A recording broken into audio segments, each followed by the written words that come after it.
Un petit rituel adressé aux ancêtres et aux génies avant toute traversée de cette lagune, longue de plusieurs kilomètres.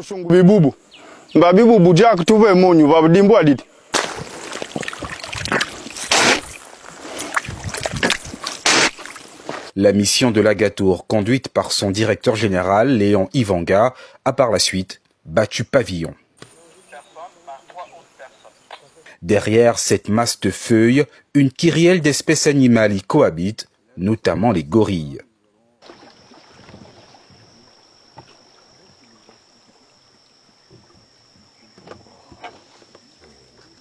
L'excursion consiste à observer, suivre et immortaliser ce mammifère dans son milieu naturel, un quotidien pour ses protecteurs animaliers et forestiers, ici à Doussala. Mais avant de s'aventurer dans cette forêt aux multiples facettes, le chef de la station de recherche de Doussala dresse une feuille de route depuis son talkie-walkie, car déjà sur place avec une famille de gorilles. On va faire un groupe de 5-5, dont le photographe ou le caméraman va être dans les deux groupes pour qu'il ait un maximum de temps à prendre les photos et les vidéos. En slalomant entre brindilles et arbres, avec guide et assistant chercheurs, un son plus ou moins inhabituel, produit par les pisteurs, attire notre attention. Une sorte de GPS naturel pour localiser les familles de gorilles. Durant le parcours, certaines pratiques observées par l'animal en cas de fébrilité nous ont été exposées. Là, comme vous le constatez, ce sont les gorilles qui sont passés ce matin pour manger des écorces. Et nous, généralement, on pense que c'est parfois juste pour manger. Mais en temps, parfois, ils mangent des écorces, parfois pour se soigner. Parce que déjà, ils ne sont pas beaucoup blessés. Donc nous, on se dit aussi que c'est pour se soigner. Une fois proche de la cible, port de masque obligatoire pour se préserver d'éventuelles contaminations, autant chez l'homme que chez l'animal. Des maladies transmissibles, la contamination, tout ça. Certains pathogènes sont parfois imams aussi de certains animaux.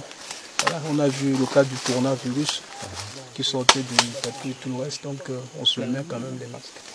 C'est aussi ça, le tourisme durable. Ce que nous sommes en train de faire, c'est l'habituation.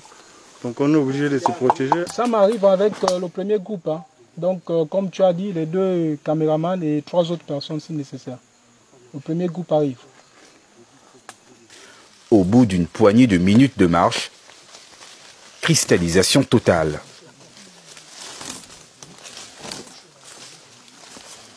Des gorilles dans leur environnement, sans artifice, faisant le beau devant nos caméras. De 30 à 15 mètres aujourd'hui de distance, voire moins, avec ce grand singe, c'est tout le sens du projet d'habituation avec les gorilles, lancé en 2003 par la JICA. Le premier groupe qui a été habitué par les Japonais ici s'appelait le groupe Gentil.